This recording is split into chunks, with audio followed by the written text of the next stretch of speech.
Hello everyone, I just got back from Bromley Magistrates Court and I want to provide a quick video update of this ridiculous nonsense that's I've been subjected to for the last week. I mean, this is just pure harassment.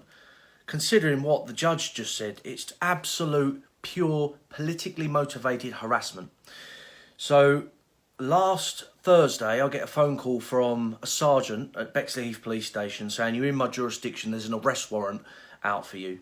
Can you hand yourself into Bromley Police Station tomorrow morning? Bromley Magistrates Court has issued a warrant because you've breached your probation rules." So the next morning, I hand myself into Bromley Police Station and the inspector and the sergeant and the people at the front desk all tell me there is no arrest warrant out for you. It's been rescinded. I'm like, okay, fair enough, I'll go on my way. Monday morning, you've probably seen the CCTV footage by now. Monday morning, a big riot van turns up at my home address. Out pours 3 police officers. They're knocking on my front door. Luckily, I wasn't here. I was actually at boxing training. And then I got a phone call from none other than SO15 Counter-Terrorism Command, one of the sergeants there, saying, "There's a big mistake. There is an arrest warrant out for you. Can you hand yourself into Bromley Police Station again tomorrow morning?" So, went there this morning. We're stood outside Bromley Police Station. I let them know that I'm outside, ready to be arrested, ready to be taken into custody. And all of a sudden, all the officers from SO15 Counter-Terrorism Command start arriving. They come up to me, they introduce themselves, they say, "We'll just go into the station, we'll just get everything prepared.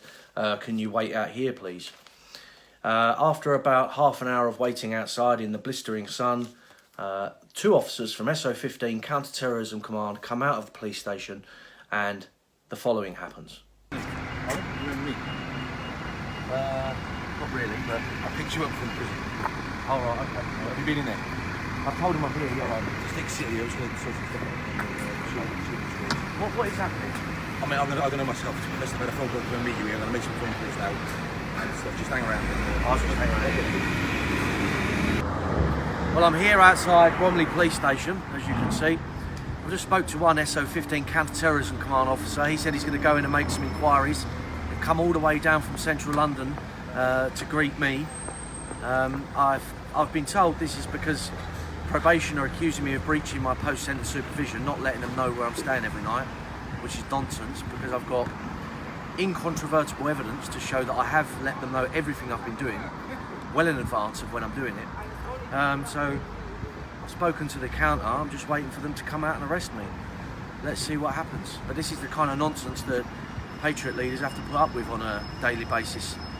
The idea is to try and grind me down and grind me down and grind me down until in the end I just think I can't take this anymore, I'm going to give up. But they're grossly underestimating me if they think I'm going to be,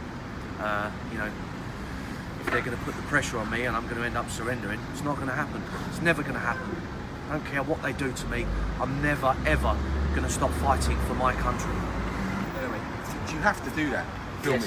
Why? Perfectly legal, isn't it? Yeah, I know, but why? It's legal, isn't it? Right, Paul, there's a warrant out for your arrest. What we're proposing to do is to not arrest you, take you up to Bromley Magistrates Court. Okay. Do his business there. Alright? We'll drive you up. You happy with that? Yeah. Yeah?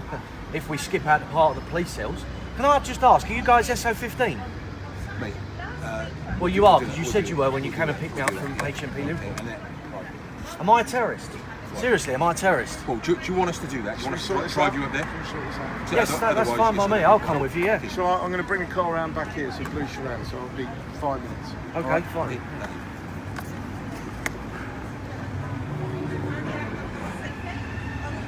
So then we jump in the motor, we follow them around Bromley. On the other side of town is the Magistrates Court. So we jump in the motor, we follow them round to the court. As you can see, ladies and gentlemen, we're just following the car that with the 2 SO15 counter-terrorism officers. Just spoken to my solicitor. He said this is a very, very, very strange occurrence, what's happening. Very strange. You never come across it before. There's an arrest warrant out for me, but they refused to arrest me. They asked me if I voluntarily accompany them to the Bromley Magistrates Court. It's so bizarre.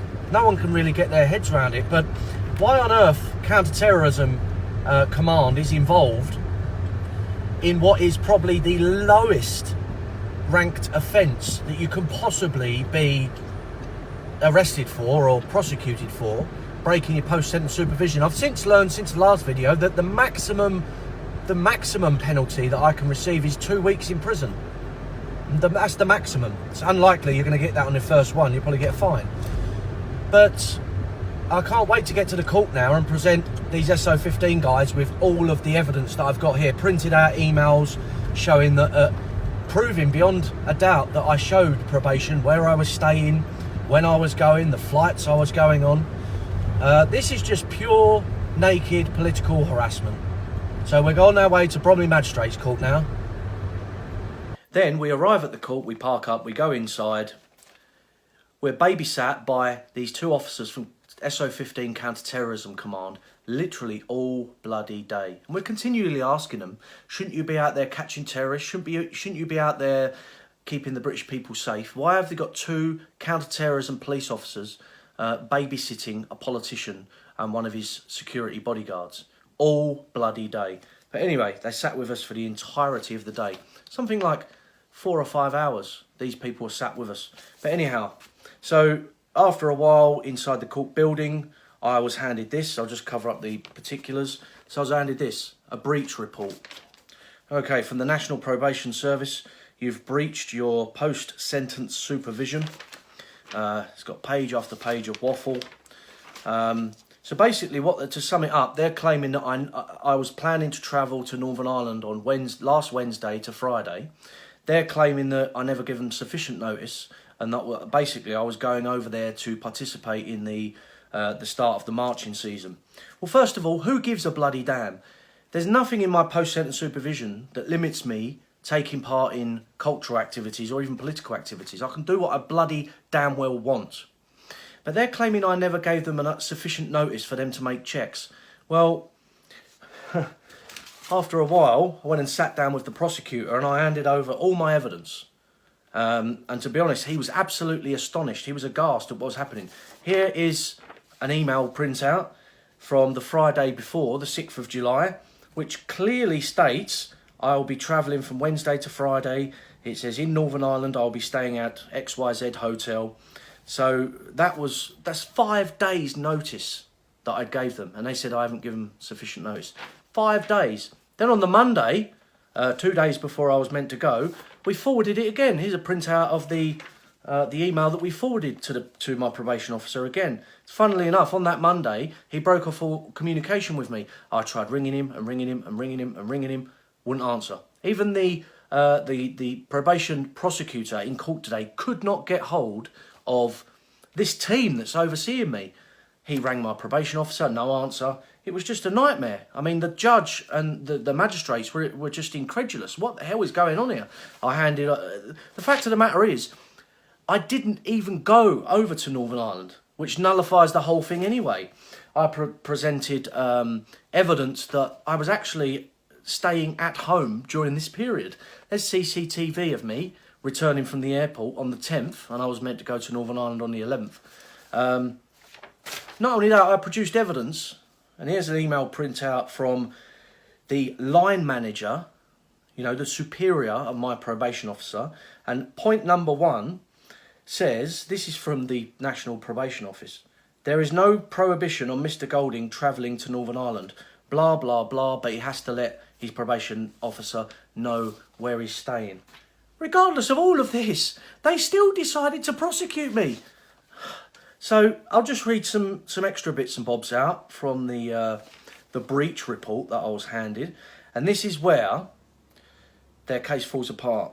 And this is where this is what they was trying to stop. They were trying to stop me going over for the 12th of July celebrations in Northern Ireland. So it said, these plans would mean that Mr. Golding would be in Belfast on the 12th of July 2018, which marks the start of marching season in Northern Ireland. Britain First have previously allied themselves with unionist groups in Northern Ireland, and I have concerns that the date of travel is connected to the marching season and could have an impact on community safety. So the final section is the conclusion and recommendation.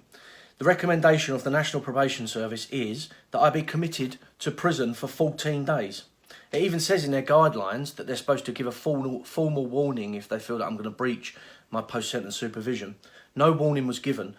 They went straight to court and they recommend to the court that I be sent to prison for 14 days. To his credit, the judge looked at all of this evidence and just said, quashed it right there and then. Case thrown out.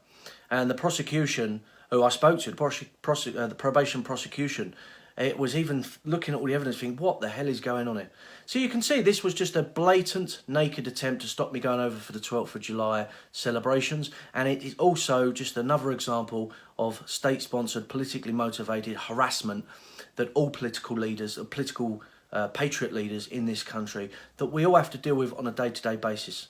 But you know, we've now got a victory against the probation service, and I'm speaking to my civil lit solicitors. We're going to try and sue them for damages, time wasting on all of this. So we're going to go on the offensive because I'm not being treated like this. They've turned up at my house on a Sunday morning.